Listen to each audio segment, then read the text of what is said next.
DSC విషయంలో ఏపీలో నడుస్తున్న పొలిటికల్ రచ్చ అంతా ఇంత కాదు. వాళ్ళు ఆగట్లేదు, వీళ్ళు తగ్గట్లేదు. వెరసి మండుతోన్న ఏపీ పొలిటికల్ హై బీపీ అన్నట్టుగా మారింది సీన్. డిఎస్సి అక్రమాలపై సిబిఐ విచారణ జరిపించాలని డిమాండ్ చేస్తూ ఆందోళన కార్యక్రమాలు కొనసాగిస్తోంది వైసీపీ. మంత్రి లోకేష్ రాజీనామా చేయాలని డిమాండ్తో ర్యాలీలు, నిరాహార దీక్షలు నిర్వహిస్తున్నారు. వాళ్ళ ఆరోపణలు, విమర్శలకు అదే రేంజ్ లో కౌంటర్ ఇస్తున్నారు కూటమి నేతలు.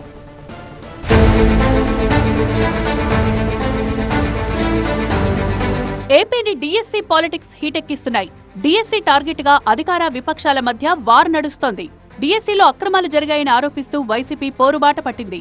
ఏపీ వ్యాప్తంగా రిలే నిరాహార దీక్షలు చేపట్టింది. విజయవాడలో ఇవాళ మళ్లీ హైడ్రామా నడిచింది. బాప్టిస్ట్ నగర్లో వైసీపీ రిలే నిరాహార దీక్ష ఏర్పాటు చేశారు వెల్లంపల్లి శ్రీనివాస్.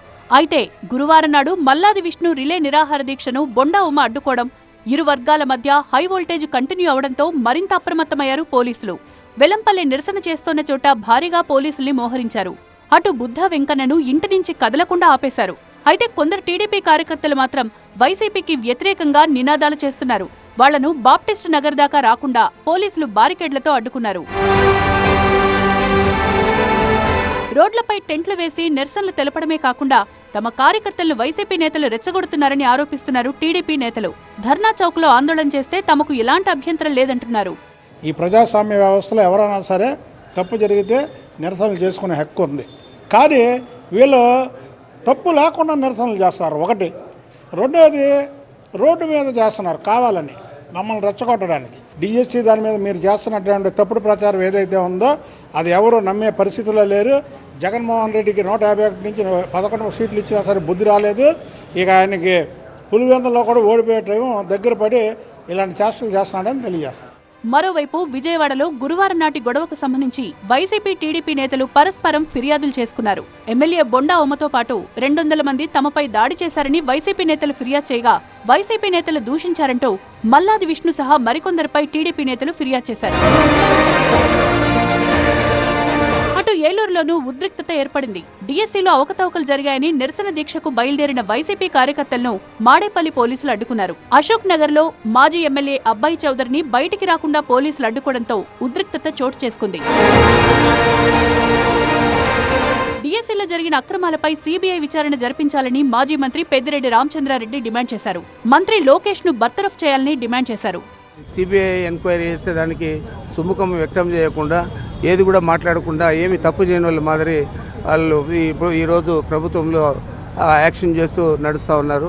మరి దీని మీద మేము డిమాండ్ చేస్తూ ఉన్నాం. ఇప్పుడు కూడా దీని మీద సిబిఐ ఎంక్వైరీ చేయాలా, తప్పకుండా తప్పు చేసిన లోకేష్ను తక్షణమే మంత్రిగా బర్తరఫ్ చేయాలా.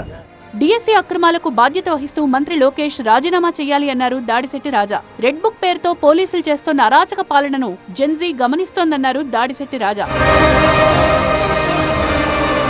ఇదిలా ఉంటే డిఎస్సిలో అక్రమాలు జరిగాయని వైసీపీ ఆరోపణలపై కూటమి ప్రభుత్వం భగ్గుమంటోంది. వైసీపీ నేతల కామెంట్స్ పై కౌంటర్ అటాక్ దిగింది. వైసీపీ రిలే నిరాహార దీక్షలకు వ్యతిరేకంగా టీడీపీ నేతలు రోడ్డెక్కారు. కోర్టు చీవాట్లు పెట్టినా వైసీపీకి బుద్ధి రాలేదంటూ మండిపడ్డారు సీఎం చంద్రబాబు. పేపర్ లీక్ అయిన మాట్లాడే పరిస్థితికి వచ్చారు. ఇంతవరకు ఒక్కరు కూడా బయట వాళ్ళు చెప్పలేదు. ఎవరు రాజకీయం చేశారంటే గొడ్డలి పార్టీ రాజకీయం చేసే పరిస్థితికి వచ్చారు. ఆ విషయం మీరు గుర్తుపెట్టుకోవాలి. దీనిపైన కోర్టుకు వెళ్ళారు. కోర్టు మళ్ళా చీవాట్లు పెట్టింది, కొట్టేసింది. కానీ ఇప్పుడు కూడా ధర్నాలు చేస్తారు. ధర్నాలు చేసే వీళ్ళు చేసే పనులు మీరు చూస్తే ప్రజలకు ఇబ్బంది కలిగించాలని ప్రయత్నం చేస్తున్నారు. వైసీపీ చేయాల్సింది నిరసన దీక్ష కాదు, ప్రాయశ్చిత్త దీక్ష చేయాలన్నారు ఎమ్మెల్యే కోటమిరెడ్డి శ్రీధర్ రెడ్డి. డిఎస్సి అక్రమాలు నిరూపిస్తే రాజీనామా చేస్తారని సవాల్ చేశారు. వైఎస్ఆర్ కాంగ్రెస్ పార్టీ నిరసన దీక్షలు కాదు చేయాల్సింది, ప్రాయశ్చిత్త దీక్షలు చేసుకోవాలా. వేల మందికి టీచర్ ఉద్యోగాలు ఒక్క సంతకంతో నారా లోకేష్ గారు ఇస్తే జీర్ణించుకోలేక కడుపు మంటతో రకరకాల భాష, రకరకాల విన్యాసాలు వైఎస్ఆర్ కాంగ్రెస్ పార్టీ నాయకులు మాట్లాడుతున్నారు. డిఎస్సి దగ్గర నుంచి రాష్ట్ర అభివృద్ధి వరకు ఏ అంశం మీదైనా చర్చకు సిద్ధమే అంటూ సవాల్ విసిరారు ఎమ్మెల్సీ ఆలపాటి రాజా. ఈ రాష్ట్రానికి సంబంధించిన అభివృద్ధిగా, సంక్షేమానిక, సామాజిక మార్పుగా ఈ రోజున ఈ 2 ఏళ్ల పాలనని ఎక్స్ప్లెయిన్ చేయడానికి మేము సిద్ధం.